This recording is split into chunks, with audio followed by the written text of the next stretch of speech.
Do lado de Deus não há derrota. Romanos, capítulo 8, e o versículo 37.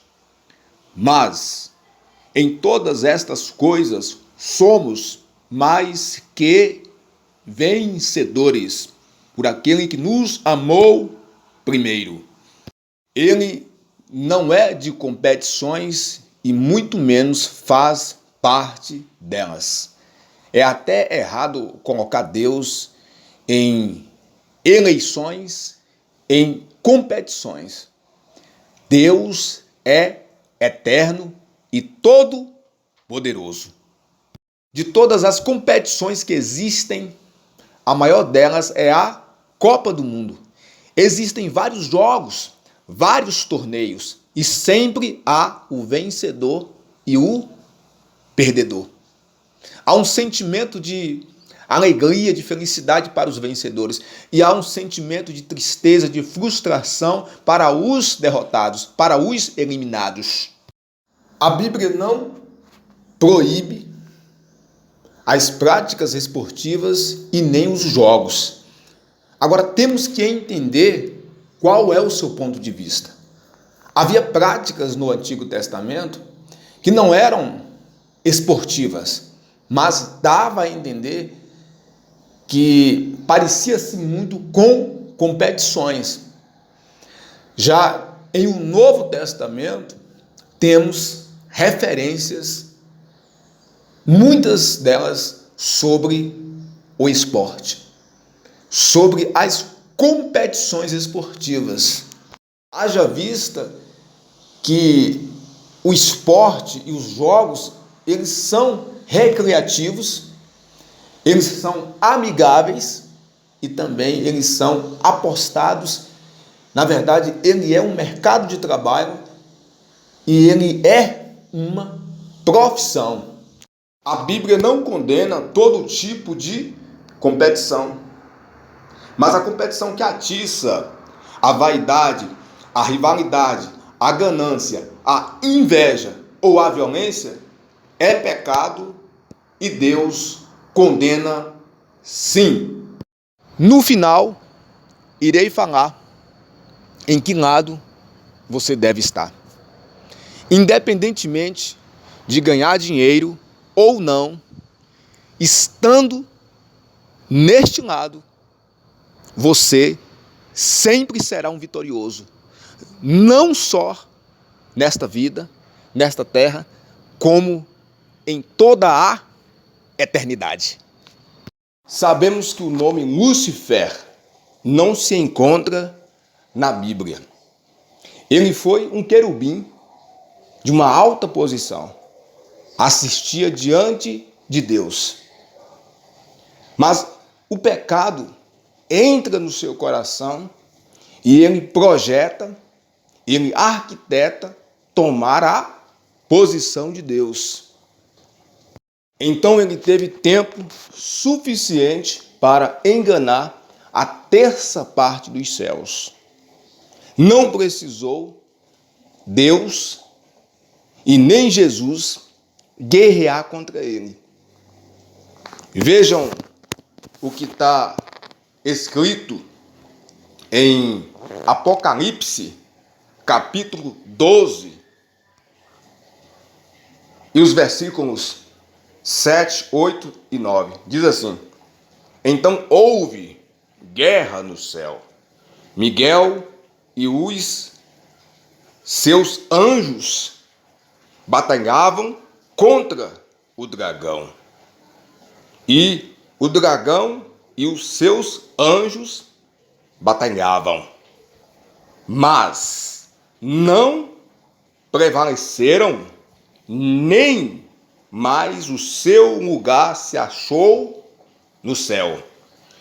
E foi precipitado o grande dragão, a antiga serpente, que se chama o diabo e Satanás, que engana todo o mundo, foi precipitado na terra. E os seus anjos foram precipitados com ele. Vemos que do lado de Deus não há derrotas. Ele não precisou guerrear e nem Jesus. A autoridade foi dada ao arcanjo Miguel. E Satanás perde, juntamente com a terça parte dos anjos, que não eram mais anjos, e sim anjos caídos, que são demônios. No Antigo Testamento, temos a história do homem Moisés. Temos muitas informações acerca de Moisés na Bíblia. Só para adiantar, Moisés foi um grande líder de Israel, que libertou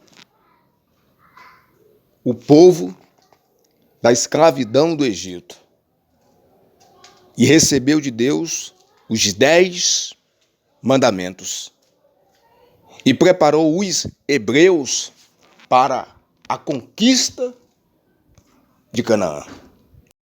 Aqui entra a batalha espiritual. O diabo observa todos os homens e os servos de Deus estão na sua mira. Com Moisés não foi diferente.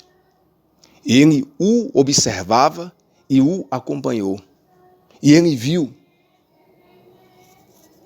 o respeito que a nação de Israel tinha por ele. Moisés não foi um homem qualquer. Ao ser chamado por Deus, ele se tornou o profeta mais importante do Antigo Testamento.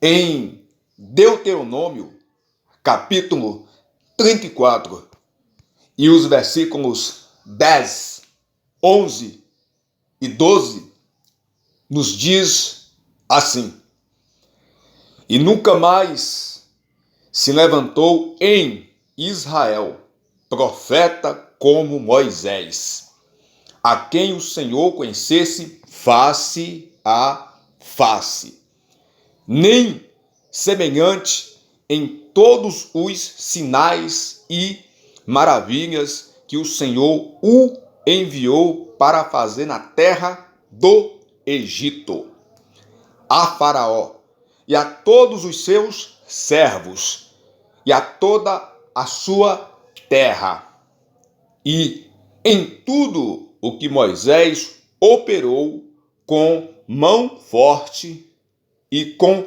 grande espanto aos olhos de todo o Israel. Por esta razão,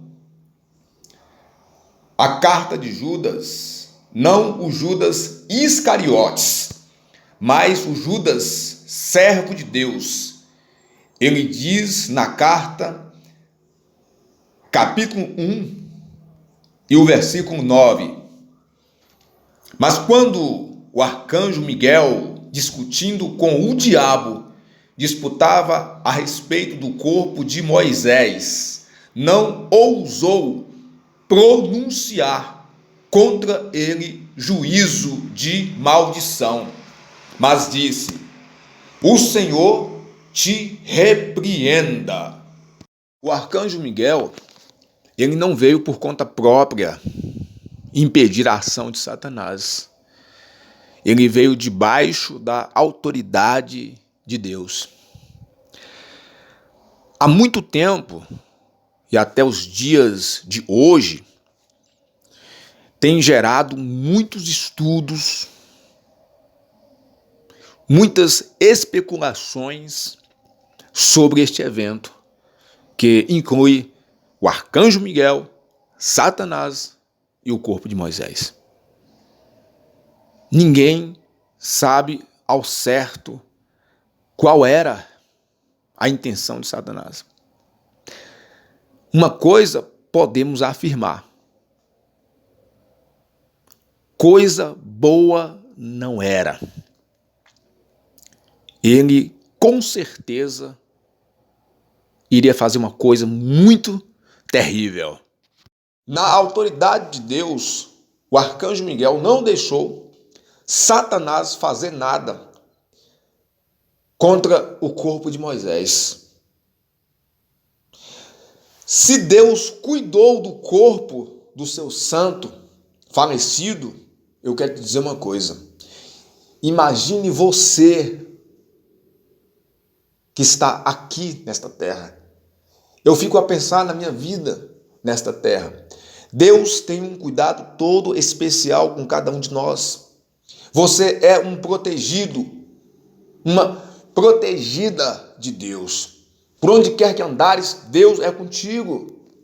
Há uma ilustração que é um poema e virou música, que é mais ou menos assim.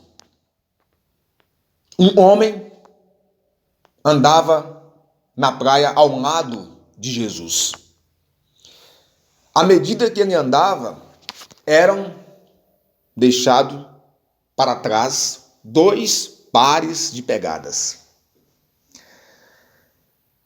E lhe vinham cenas da sua vida.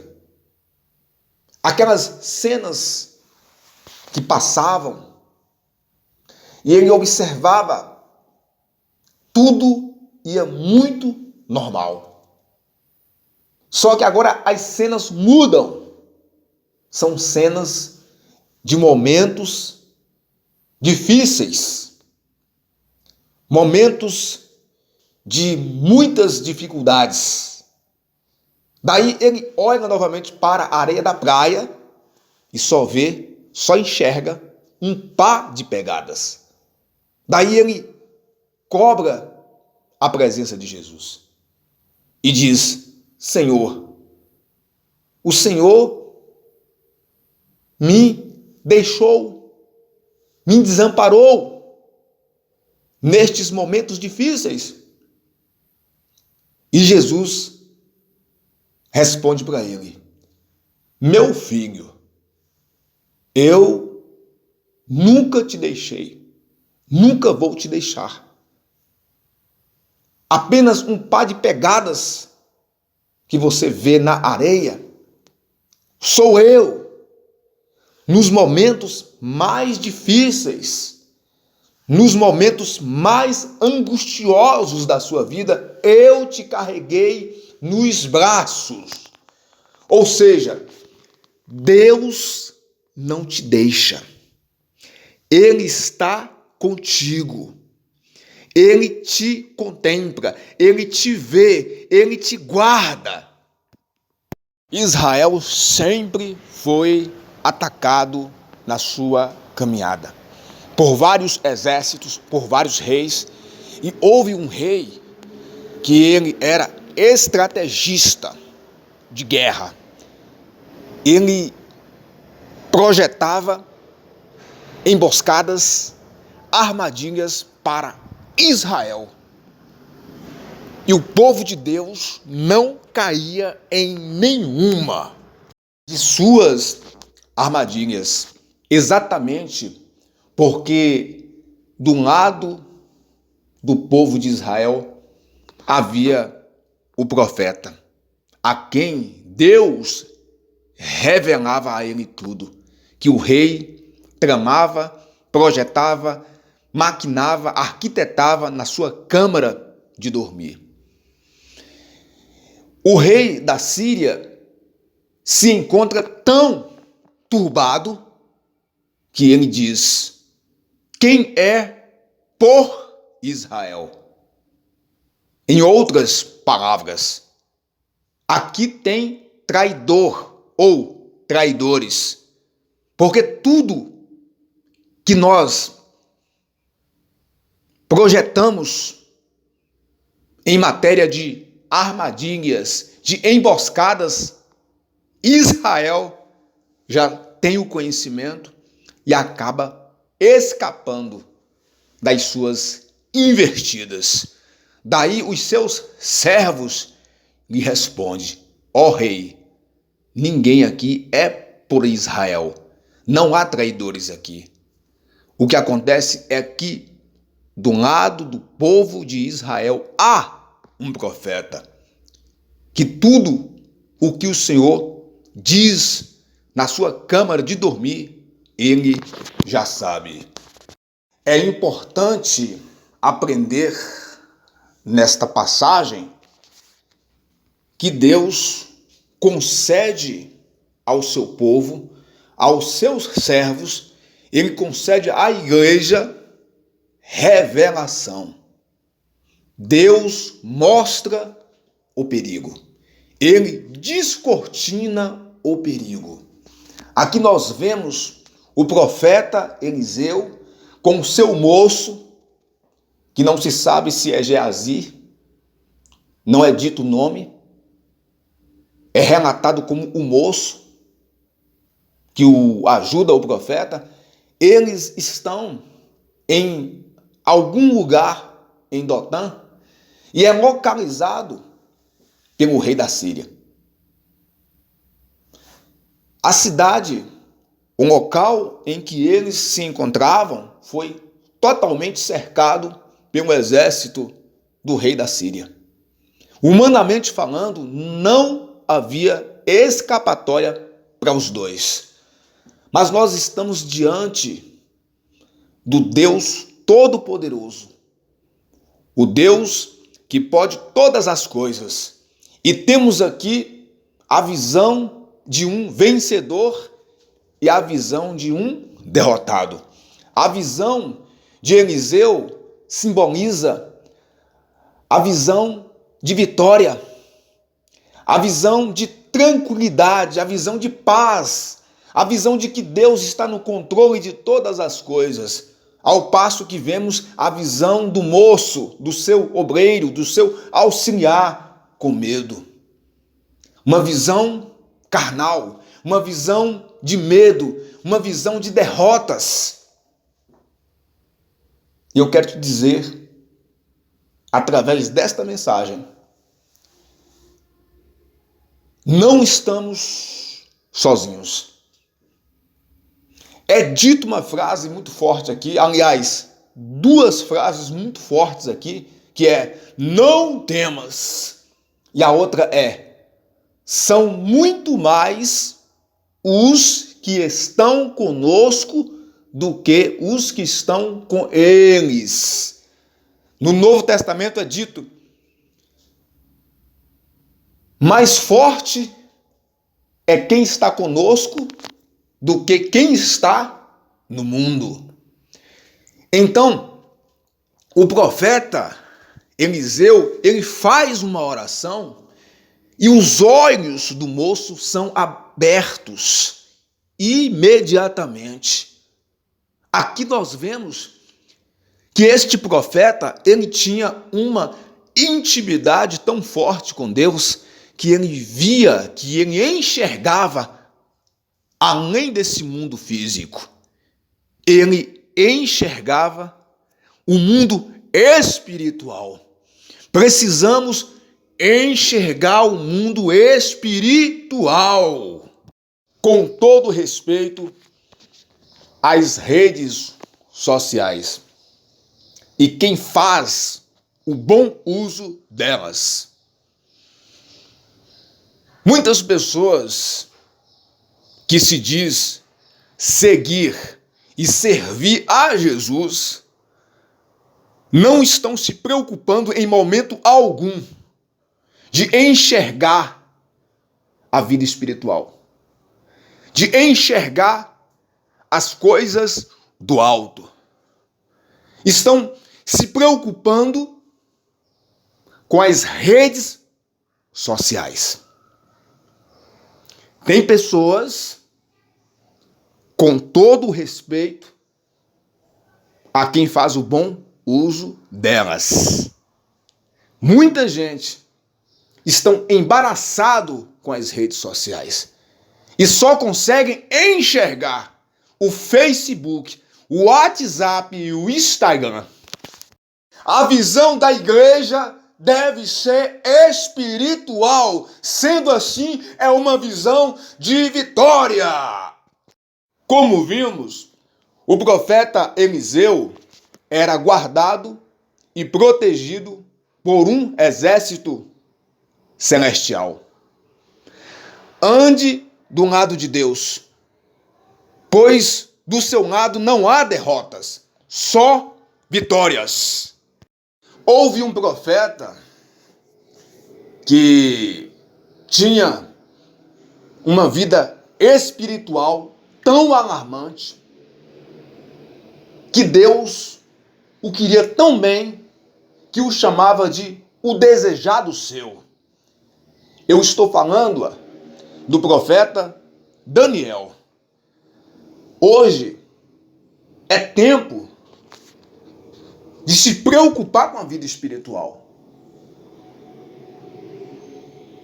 Os anos passam, os tempos mudam, mas a tua vida espiritual deve continuar a mesma diante de Deus. Daniel chamava a atenção de Deus, chamava a atenção dos céus. Escute só. Você nunca vai ser um desejado de Deus pelos seus diplomas na parede, pela faculdade que você fez, pelos seus estudos, pelo conhecimento perante a sociedade. De forma alguma. E muito menos pelo que você tem. Você só será um desejado de Deus se você andar com Ele. Se você ter vida no altar, ter vida espiritual. Assim como Daniel, temos que ser diante do Senhor. Todas as orações deste homem eram respondidas na vontade, no querer e do jeito de Deus. Agora, ele se encontra em uma situação em que a resposta demora a lhe chegar. E sabemos que houve uma batalha espiritual nos céus. O anjo trazia a resposta, mas ele não podia passar, porque ele foi impedido por uma potestade, um principado. Mais uma vez, o arcanjo Miguel, ele vem e trava ali uma batalha. Só assim o anjo traz a resposta a Daniel. Mais uma vez, do lado de Deus não há derrotas. Ele é o Deus Todo-Poderoso, o Deus vitorioso. Oração. Temos que ter uma vida de oração. Este homem orava 3 vezes ao dia. Será que temos que imitar ele? Muito mais que isso. Temos que ter uma vida de oração. Não orar somente quando as coisas vão de mal a pior, mas orar também nos momentos bons da vida. Quando a igreja ora, ela é vitoriosa, porque há um comando dos céus que vem sobre nós e que diz assim: não temas, te acalma, te aquieta, te anima, descansa, confia. Isaías, capítulo 9, e o versículo 6 nos diz: porque um menino nos nasceu, um filho se nos deu. A profecia sobre o nascimento de Jesus. Jesus nasce, espera o tempo de Deus, muitas coisas acontecem, ele é perseguido, mas na hora de iniciar o seu ministério, ele é batizado no Rio Jordão e conduzido para o deserto. Ali ele é tentado por Satanás. Ali começa o ataque de Satanás. Jesus se encontrava na condição de homem. 100% Deus, 100% homem. Satanás pensa que Jesus é um homem comum, que ele é como todos os outros homens. Daí ele perde. Exatamente porque ele usa a palavra de Deus quando ele não tem autoridade para levar, para ensinar a palavra de Deus.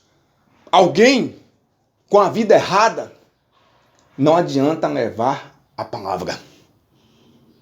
Ela continuará sendo a palavra. Mas a pessoa, ele será sempre um derrotado. A palavra de Deus tem que ser levada por quem é salvo pela pessoa de Jesus. Jesus, ele tem autoridade. Jesus, ele tem autonomia sobre a palavra. E ele derrota Satanás com a palavra de Deus. Meus queridos, Jesus não deve ser comparado com ninguém que viveu ou que vive. Não adianta comparar Jesus com aquele que tem a pregação bonita. Ou dizer que Jesus é como um poeta, como um psicólogo. Isto é um erro. Jesus não pode ser comparado com ninguém, porque a resposta é simples. Jesus é Deus. Palavra. Temos que tê-la. Temos que meditá-la de dia e de noite. Nunca deixar de meditar.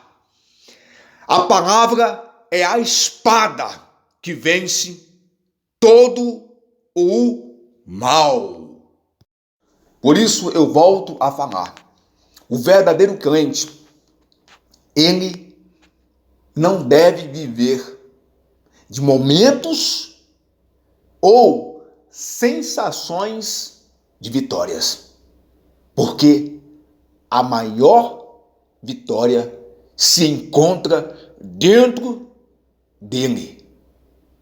E você vai entender o porquê que somos não apenas um vencedor, mas mais que vencedores.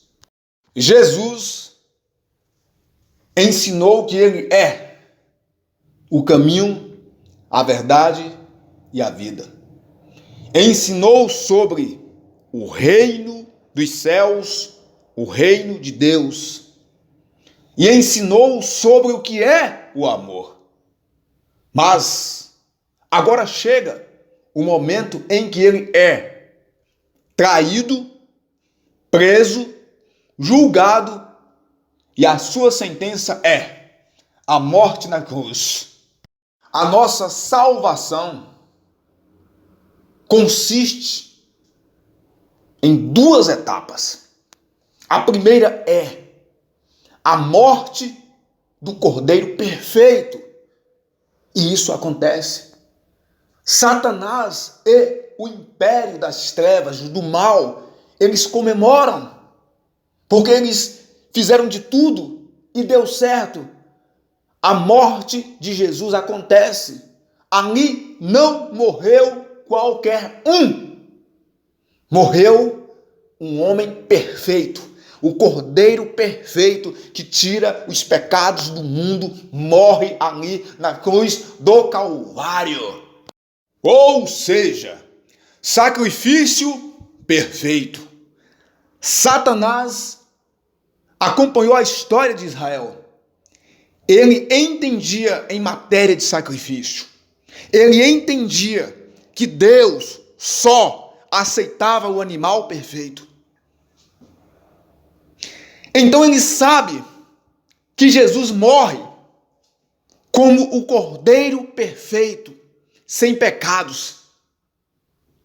Ele sabe que Deus o recebeu aquele sacrifício.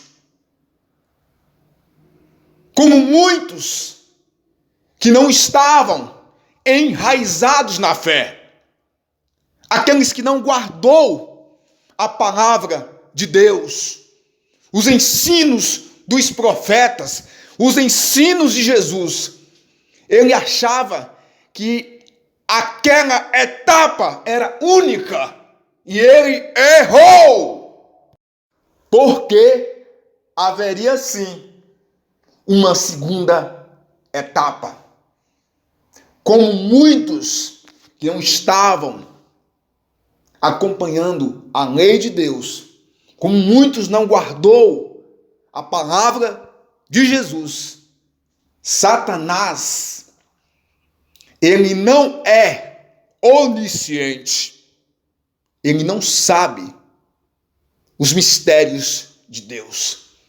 Ele entendeu que o sacrifício foi perfeito, mas que o Jesus que os homens crucificaram não voltaria mais. No reino das trevas havia festa, comemorações, enquanto que na terra, homens de boa vontade, homens que viram Jesus ensinar, entenderam que ele foi mais um profeta que veio e que morreu e que teve uma morte terrível. A segunda etapa estava em processo. Passou-se o primeiro dia. Passou-se o segundo dia. E ao terceiro dia, bem cedinho, Jesus ressuscitou. Completo, concluído estava o processo da nossa salvação. Amados, agora entendemos que não vivemos de momentos de vitórias e nem de sensações de vitória. Somos não apenas um vencedor, somos muito mais do que vencedores na morte e na ressurreição de Jesus.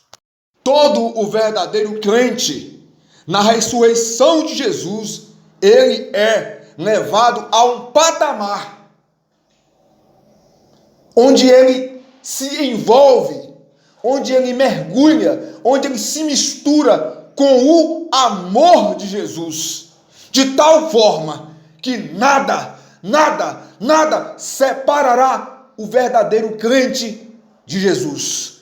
Nada, nem a tribulação, angústia, perseguição, fome, nudez, ou perigo, ou espada, nada. Vejam só, se alguém te ensinar que você foi chamado para ser cabeça e não cauda, que você é mais do que vencedor em Jesus, que você pode todas as coisas naquele que te fortalece, e não atravessar nenhum tipo de dificuldade nesta terra, é balela. Porque, independentemente da situação em que você viver nesta terra, estando do lado de Deus e em Cristo Jesus, você é mais do que vencedor. Do lado de Deus não há derrotas, só vitórias.